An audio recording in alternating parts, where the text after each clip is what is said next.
Valerie Jarrett, known liar, police stater, has to go on a national show on Fox Business and say otherwise because she's a liar. And that's what liars do. They lie. Valerie Jarrett's on Maria Bartiromo's show this morning. And Joe, please, as my check and balance on the show, we have separate branches of government here, the Paula branch, the Dan branch, the Drew branch, and the Joe branch. It's like 4 separate branches here. But I am the executive here. I am the president of Bongino Inc. Did I not say a few years ago that the Democrats were going to drag out this whole Spygate thing, drip and drizzle bombshells here and there? Why? Because they didn't want any kind of like big front page splashy story. And then when it all comes out and drips and drizzles and the glass is full of the scandal, they're going to say, this is old news, man. Why are you bringing this up? Joe, did I not say that? Do you remember that? Say that. Because where did they try this before, Joe? Remember Benghazi? Now we found, we all know the story about Benghazi. Now what if you bring it up now, even on like media outlets, cable news outlets, they'll be like, oh, Benghazi, that's old news. As if these 4 people who were heroically killed defending our special mission complex in Benghazi, as if they've been resurrected from the dead, Lazarus style, and there have been no consequences. That's what they did with Benghazi. An email dripped out here, an email dripped out there. And over the course of 2 years, when we understood the full scope of the scandal, by the time you brought it up, they were like, it's old news. We're not talking about that anymore. I warned you they were going to do this with the Spygate scandal. Here's Valerie Jarrett this morning with the move on approach. Check this out.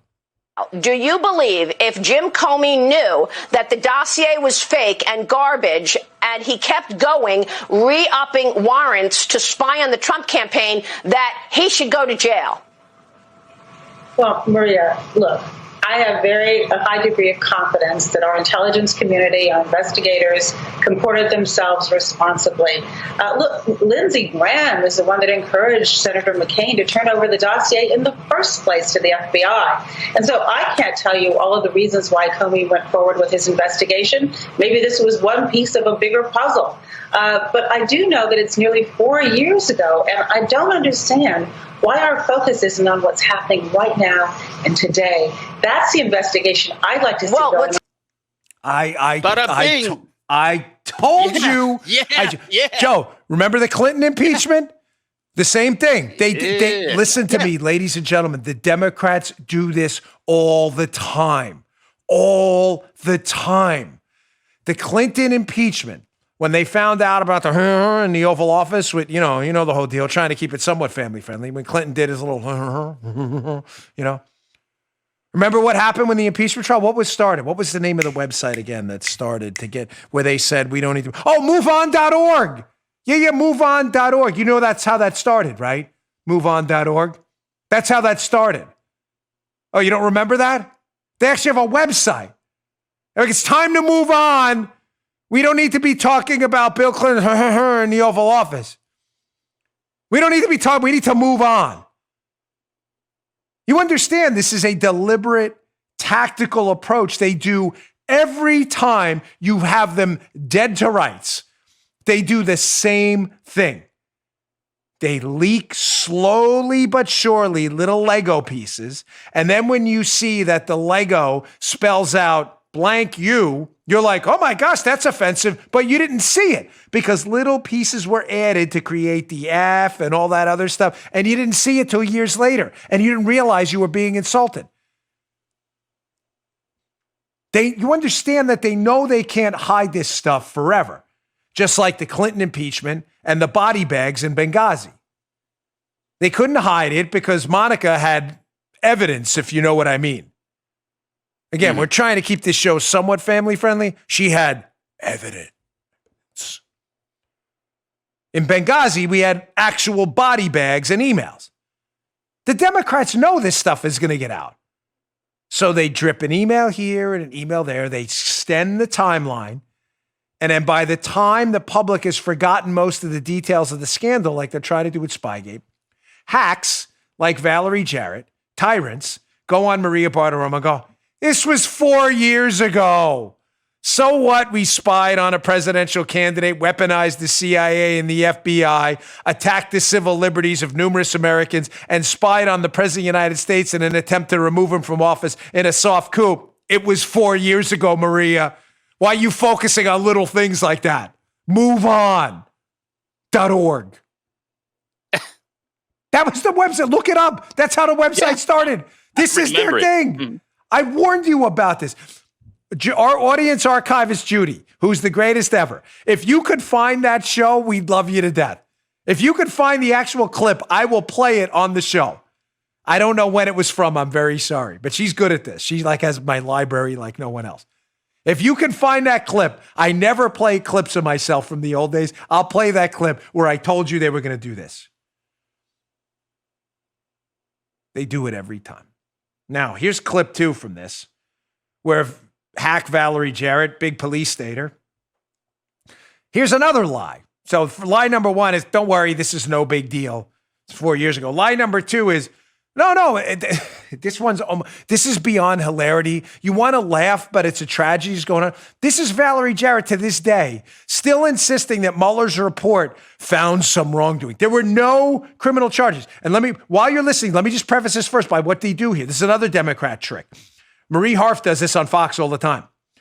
She says there was a lot of evidence that there was some Trump nefarious activity with Russia. She doesn't understand what evidence is. I've used this example before. It's like me accusing Joe of robbing a bank. I do a thorough investigation like Mueller did on Trump. We find out Joe did not rob the bank. The bank's in Maryland, and Joe was in China the day the bank was robbed. And yet I still point to the evidence in the report. Joe's an account holder at the bank. 3 days earlier, Joe was taking video of the front door. Joe's Google Maps shows he drives by the bank every day. All, by the way, coincidences that not in and of themselves. Joe just lives in a neighborhood. He was taking a photo of the bank because his son had his new uniform on. He went to take a picture, and the bank was in the background. It has nothing to do with a crime he didn't commit. Do you understand? This is what they're doing with the Mueller report. They're saying Trump crossed paths with a Russian at one point. Trump Jr. met with a Russian. Yeah, we know. And we have the translator's account of the meeting who said nothing nefarious happened there. Did you read that? You understand what they're doing? They're putting together separate, distinct data points. They're calling it evidence. It's not. To prove a crime that didn't happen happened. Listen to Valerie Jarrett do this right now, talking about the Mueller report, which says the exact opposite of what she thinks it says. Check this out. Did President Obama direct any of this? That's not how it works. That's not how our investigations work. That we leave that to the intelligence community to bring forward information. And the dossier, I would imagine, would be one piece of a much bigger puzzle. And so if you're saying, is it important to make sure that there isn't influence? And actually, the Mueller report didn't conclude that there wasn't any wrongdoing. In fact, he was explicit in saying quite the opposite. And so I don't think we should read in where there hasn't been actually any conclusions to that effect yet. You're making statements that actually haven't been just to be clear. Just to be clear, Robert Mueller said no collusion. Michael Horowitz, the IG of the FBI, said that the dossier was, quote unquote, an essential piece of all of this investigating of the Trump campaign. Essential piece was the word Michael Horowitz used. So you say it was part of a larger mosaic. We have no evidence of that. We only have evidence of the dossier. But I really appreciate you coming on this morning, Valerie, and answering the tough questions that our audience certainly wants answers to. See, Bartiromo's terrific. And the mistake Valerie Jarrett made is she's going up against a far superior intellect that has an actual grasp of the facts. Valerie Jarrett, no, there's a larger mosaic of information we use to go after Trump. Really? Joe, where is it? Have you seen it? I'd like to know. Yeah, well, me too. Thank you. Me too. Yeah. Me and Joe are of like mind here. Paula, would you like to see it? We're getting a nod from Paula too. Mm-hmm. One of these days we'll get a mic for Paula. We're not being cheap, I swear. She's back and forth on the whole mic thing. So Paula, Drew, you'll watch the show. If you can just text me after the show. Have you seen the additional evidence they had on Trump outside of the dossier? Let me answer for Drew. No, Dan, I haven't. Thank you, Drew, because I know that's what he's going to say. So we're now 4 for 4. You understand Democrats get to say whatever they want. Nobody challenges them. And then they go on a show with a really brilliant host like Maria who goes, really? There's a larger mosaic? Because nobody's actually seen that. And then she brings up the hilarious, well, the Mueller report didn't exactly say there was no wrongdoing. No, that's exactly what it said. Mueller was charged with investigating criminal wrongdoing, Joe, not moral high crimes and misdemeanor, right? Was Mueller the high priestess of a high priest of some new religion where they asked him to investigate moral crimes? Donald Trump, we think in his head, liked Putin and he shouldn't have. That's not what any of this was about. It was a criminal investigation for criminal wrongdoing, which Mueller conclusively, despite a corrupt hack group of investigators who hated Donald Trump and were politically motivated to take him down, still couldn't find anything wrong. And of course, Valerie Jarrett, known liar, police stater, has to go on a national show on Fox Business and say otherwise because she's a liar. And that's what liars do. They lie. You just heard Dan Bongino.